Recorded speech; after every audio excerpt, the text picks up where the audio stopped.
The 6.5 is back, and we are talking about AI with Samsung. I'm joined by my incredible co host, Daniel Newman. Daniel, does it seem like we have been researching and pontificating and doing videos all on AI for the last 9 months? It does. It feels like it's been a focus for you and I for much more than that. But it feels like over the last 9, even maybe 12, sometime around November of 2022, it became the only thing. And Pat, it isn't the only thing, but it is really important. And getting the stories and understanding how companies are approaching AI and talking to their leaders has to be something that you and I are doing to make sure the market knows what's going on.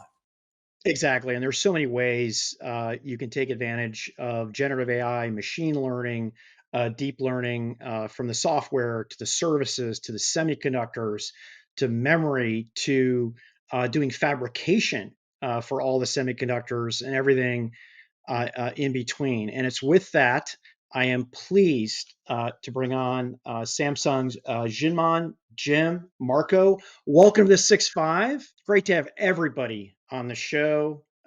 We have some first time guests, the 6.5, but we also have some veterans with Jim and Jinman. It's great to see everybody. Welcome to the show. Thank you for having us. Always exciting. Excited to see you guys in this great platform, 6.5. I appreciate that. Is it better than F1? I don't know. It was great seeing you there too. I think we can do it all, Pat. I think F1's a great place to hang out and have some social conversations. I also think that the 6.5 is a great place to analyze the AI space and talk about what companies like Samsung Semiconductor are doing. And it's great to have all you here. And Jimon, I want to start with you. I want to talk vision with you. Every company right now is responsible, if you're in technology, really, if you're using technology, to be talking about how AI is shaping the future of your business and your company. That's no different for Samsung Semiconductor. Love to hear from you. Kind of what is your vision in terms of how AI is shaping your business? Wow, the vision is a pretty big word. And you know what? I had a chance to attend APAC meeting discussing with colleagues from Japan, USA, all different countries. And we were having the similar conversation. And I told them our vision, our Samsung's vision for AI is we really want to be a major hardware supplier, so to speak, bedrock for this AI industry. USA is very good at having great engineers for software, right? But all the great AI software also needs much, much better, efficient hardware, right? So unless you have a great bedrock in hardware, it's really tough to have the best performance out of AI software. So this is the vision. We have memory, foundry, systematic side. We even have packaging capabilities, which will be essential in providing great hardware platform to all the customers in USA who are right now working very hard to come up with great AI software capability. This is our vision. Very Yeah, simple. no, I love that. And, it's funny, you hit on something that Dan and I talk about a lot as it relates to hardware versus software and services.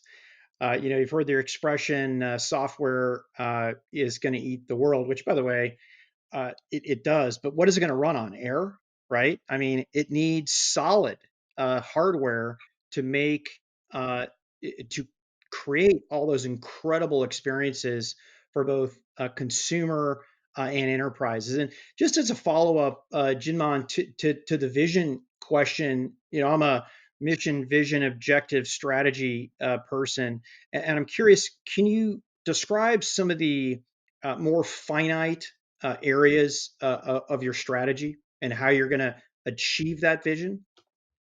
Okay, so right now, everyone's talking about AI capability in hyperscalers.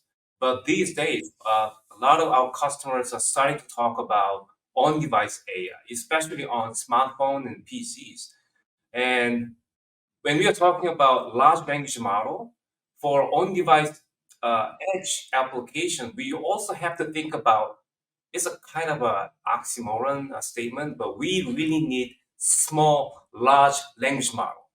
so that they can be fit into the small devices like smartphones or PCs.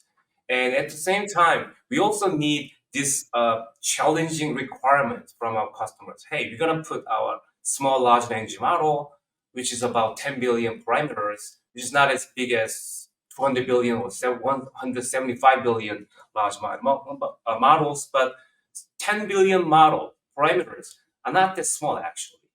But to fit those models in smartphones or PCs, you also need to have a very low latency at the same time with very low power. So that's the challenge we are seeing right now from our customers. So in that regard, it's almost always about memories. So memory has to be very fast. It has to have a big density. So delivering low latency, very high speed data to the AP or system on chip at the same time with low power. That's the challenge we are now seeing. And in that area, I think Samsung is in perfect position to supply those technologies to our customers. So that's the immediate requirements that Samsung is seeing right now. Yeah, it's really interesting, Pat. You and I have talked no less than feels like 100 times on this show about the symbiotic relationship between memory and the rest of the compute architecture, and how effectively it doesn't always get the attention it deserves. But try running these really advanced workloads without enough memory and without low enough latency, performance enough memory.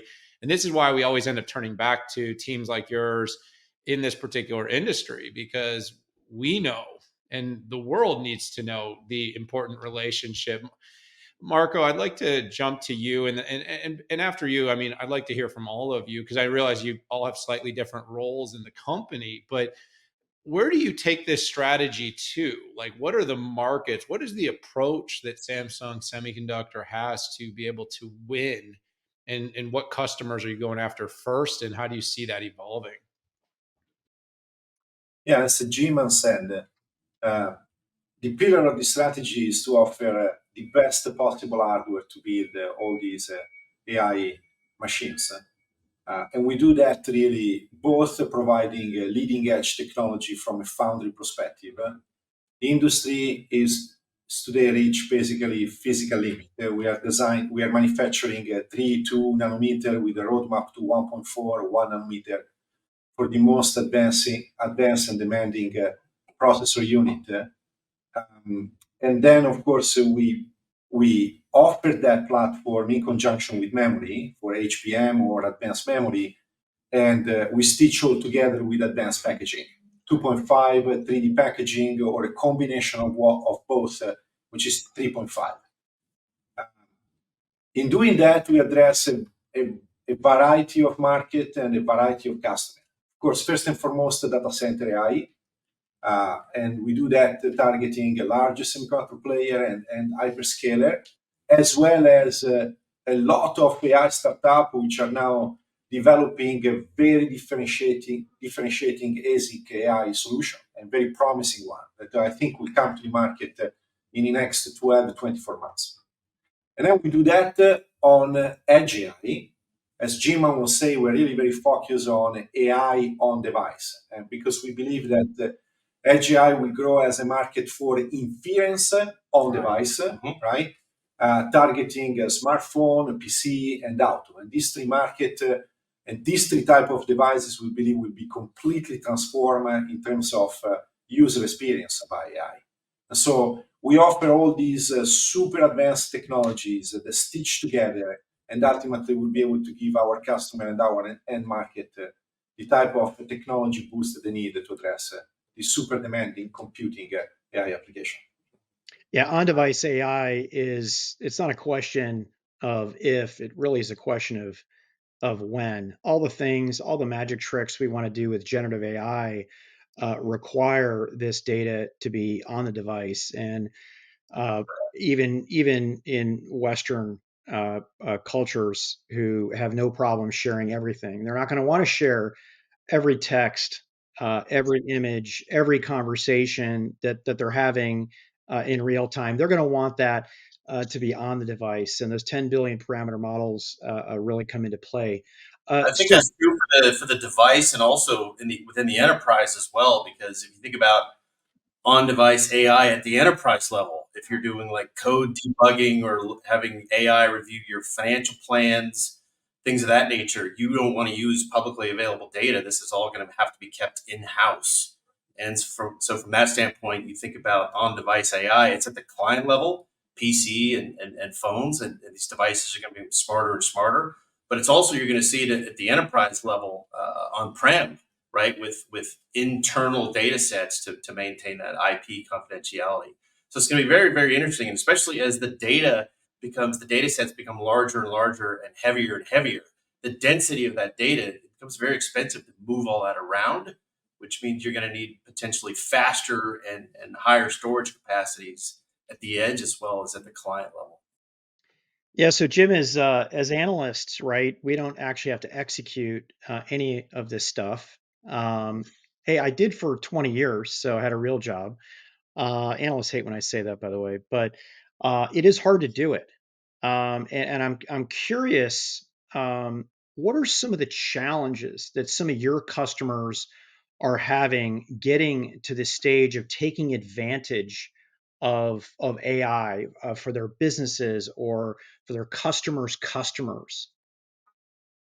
Yeah, I think at the end of the day, in the short term, it's all about LLM, large language models in the cloud, right? So there, it's all about bandwidth and higher capacity to be able to build out and utilize these models. I think longer term, that's going to shift over to more of a edge device, on-device AI type of model where you have to, in addition to storage size, capacity, and bandwidth, you're going to have power requirements, as Jinman was touching upon. Now, also, a lot of these big LLMs in the cloud are limited by the amount of power that a cloud company can get access to.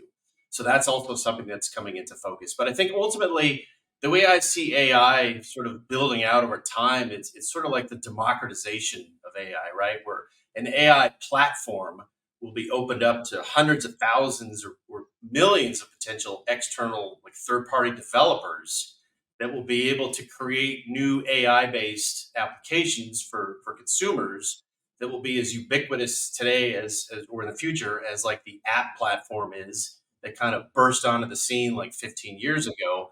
I think we're going to see that same type of activity with the democratization of AI as this starts to become monetized in the future.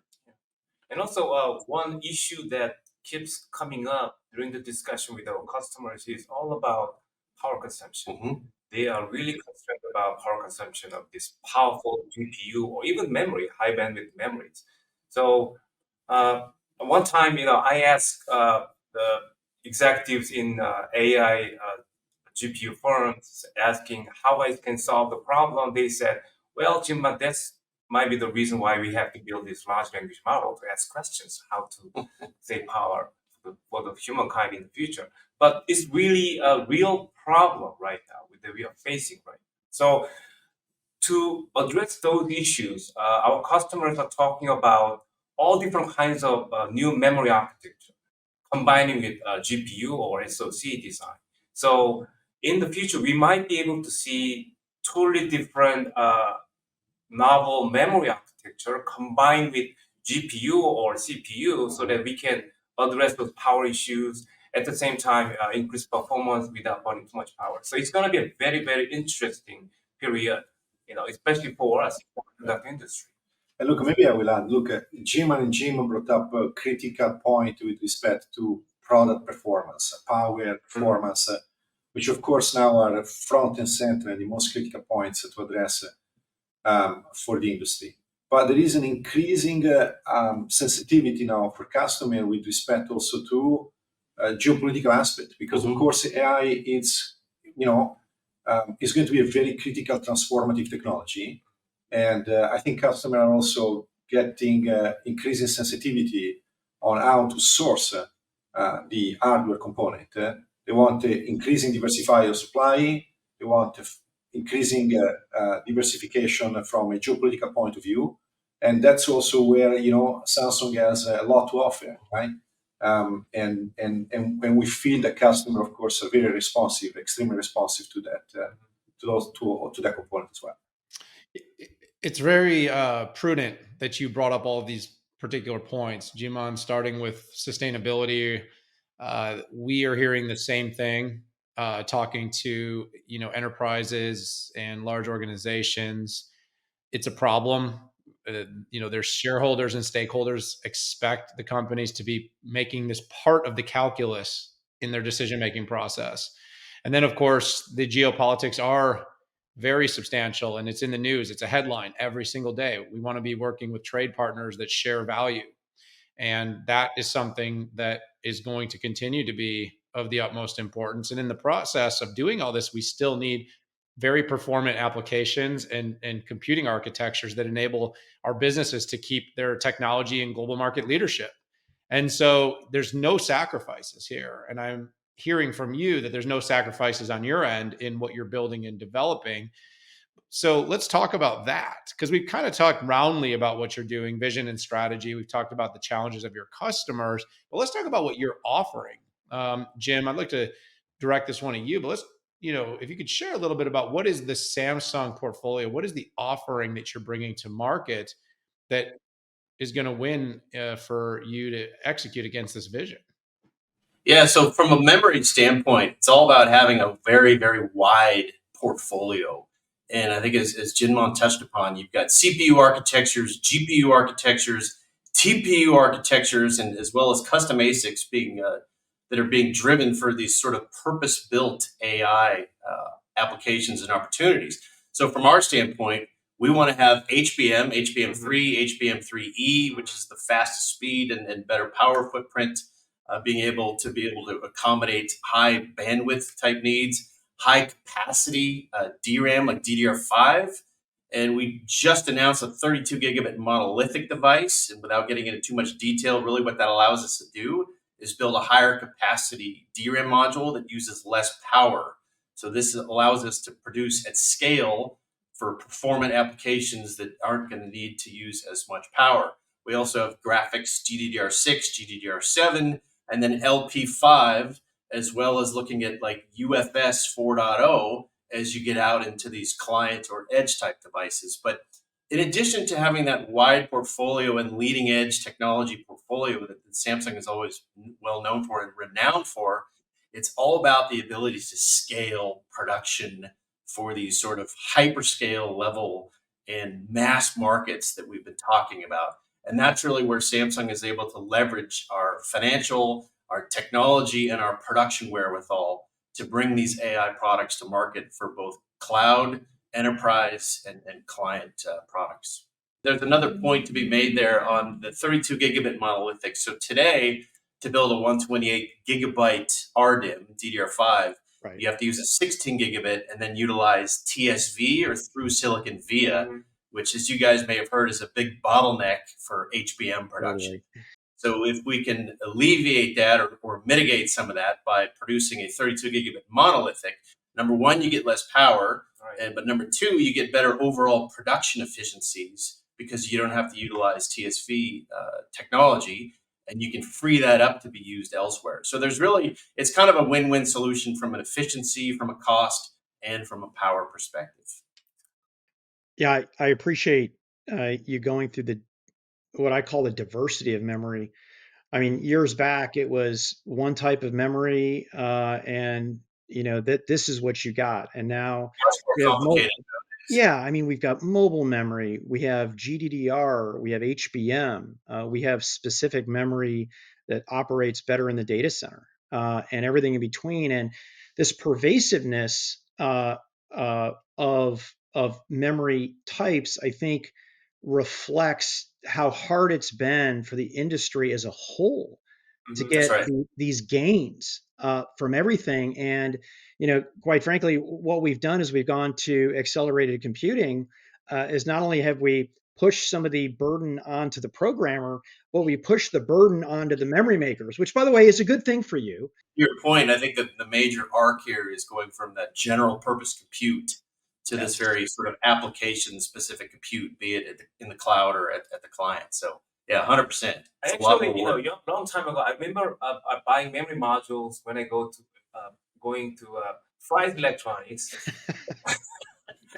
those those days are gone. I'm afraid. Yeah, I mean, a lot of specialty stuff out there, but it's important to keep those innovations going regardless of what might be happening with some different type of architecture. So, uh, we Jim, you outlined the different types of pieces that you have, and I'm curious, and it's funny. I'm going to put Marco on the spot here.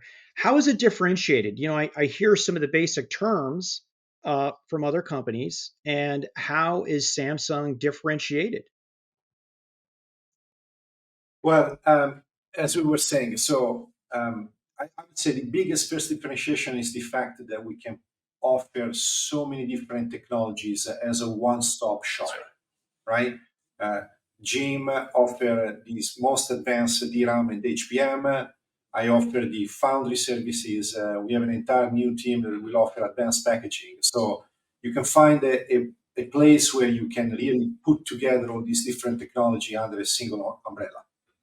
That would say it's the most important differentiation, as you know, AI is going to go chiplet for economic reason. Right. You want to manufacture different part of the chip and different technology nodes.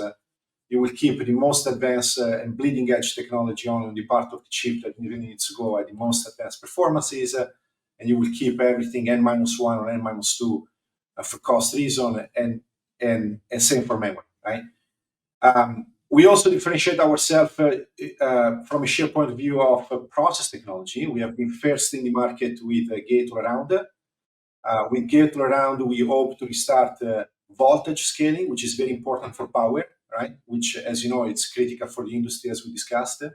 And we hope to restart the 20-30% power improvement scaling between nodes. We gate-all-around. We have been first to gate-all-around. We are already at this, with our second generation in the market, and we're ready to launch our third generation next year. And we think that would be really critical for data center and power sensitive application. We finally provide also, in terms of differentiation, packaging. And packaging, we believe, is going to be a core differentiation.